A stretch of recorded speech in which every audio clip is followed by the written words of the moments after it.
National Weather Service in Melbourne has issued a severe thunderstorm warning for southeastern Seminole County in east central Florida, central Orange County in east central Florida, until 3:15 p.m. Eastern Daylight Time. At 2:48 p.m. Eastern Daylight Time, a severe thunderstorm was located over Goldenrod, moving east at 40 miles per hour.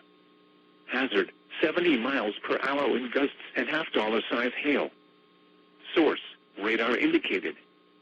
Impact, hail damage to vehicles is expected.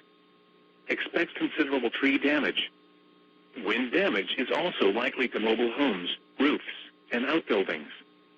Locations impacted include Orlando, Oviedo, Winter Springs, Winter Park, University of Central Florida, and Castleberry.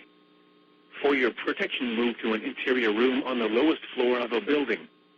Prepare immediately for large hail and damaging winds.